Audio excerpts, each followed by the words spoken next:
Appreciate you, truly. All right, one more, and we will go to halftime. Coming up next, this artist, man, she has come through, and she has been consistent, and she like her and her pen probably like they need a referee because they wrestle hardcore for real. Like I just really love when she gets down.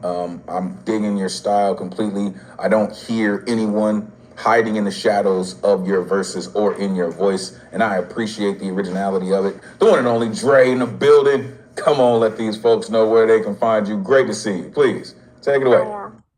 Yeah. Thanks. I remember it's dre.poetry on Insta. So, okay. I stuck with the topic, which was frighteningly appropriate, but there are no coincidences ever. Ashe. So, recently I remembered that I can only remember how to forget at a rate that would be frightening if I only knew.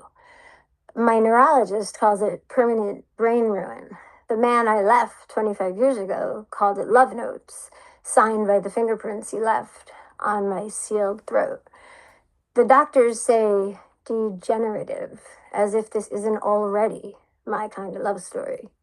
There is no palace for memories when you escape the man who tried to kill you, but your brain offers him a home 25 years later. But I did inherit a day rate motel on the corner of where am I and is this really happening? It belonged to my tio who overdosed on despair and unpaid phone sex bills in room 4 or 14. The vacancy sign is a neon memory glitch that flickers each time I lose another year. I am the 24-hour night clerk queen of this condemned concussive brain tissue. Do I miss you? In this last stop before brain death, somewhere between Glasgow coma scores and the night we don't talk about. The guests are memories that check in by the hour and sign the guest book in my own handwriting. Some are still here, but checkout is promptly 11 a.m. a few decades ago. Flashbacks are guests addicted to forgetting and jealous of my supply.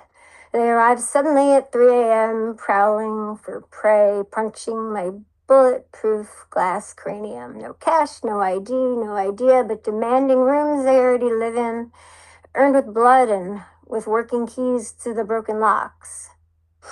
And your closed fist kisses still expand the architecture of my neural nuisance unfit for human habitation, and it will not stop. Room 14 is the last to arrive. Housekeeping won't enter. Recite El Padre Nuestro in the cielo of shit and sangre. Claim it's haunted by images of my deja vu. Is that you, self, and apparitions of mistakes I haven't made yet, but will and won't remember anyway. Welcome to my violent party.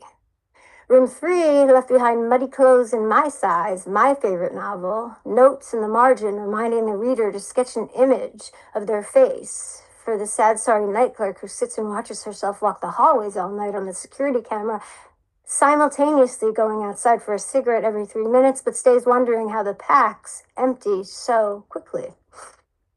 Room 7 never needs cleansing. The smell of antiseptic seeps under the place the door is, or once was. The lights won't turn off, despite the busted fuse box sprain. The key is broken in the lock with the key tag I don't recognize on the wrong logo.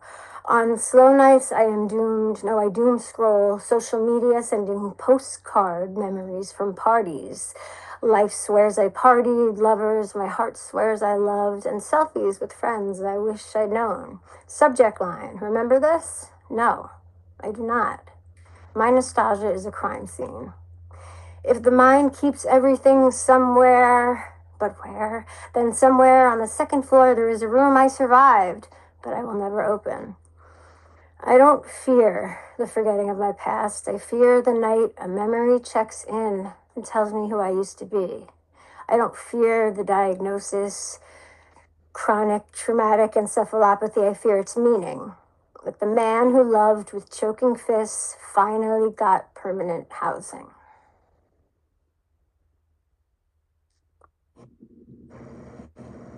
Yeah. Yeah, y'all all here too. I was too.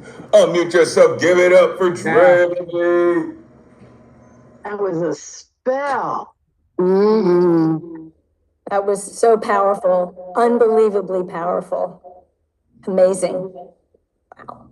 Yeah, kind of spooked by you, Dre, because for about 40 years I've talked about a period in my life that I could only describe by saying, to survive myself, I had to look at myself as being like a building, and I had to empty every single room in that building. And then to recover, I had to choose the few rooms that were safe for me to go back to. So hearing this, you do this poem was just wiping me out. And I found that, if we just want to talk about it technically, the hotel as a metaphor,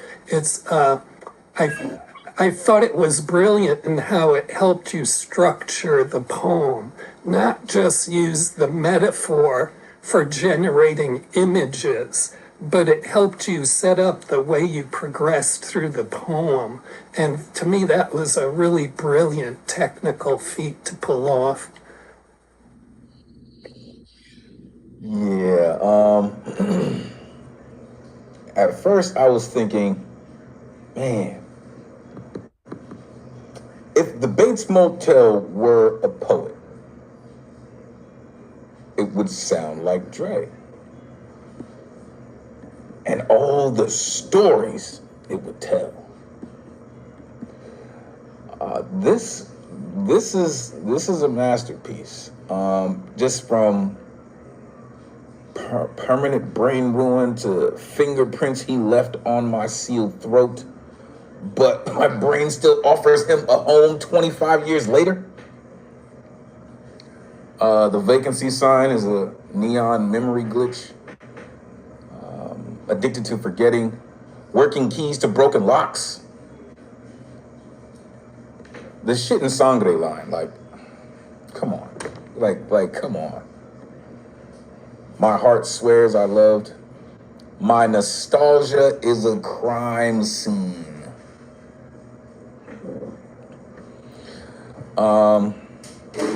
I know it's not easy going to places like that and having to really kind of sit in those moments to be able to tell those stories. That is not easy. That takes lots of courage. But this is why I say at the end of each night, cowards get buried here, right? Because this is how you reclaim your strength, is in poems like this. Amazing work. Thank you for being vulnerable enough to share it. And then body that shit. Like, golly, body that shit. Appreciate it. All right, folks, we have reached halftime. This first half has been absolutely amazing.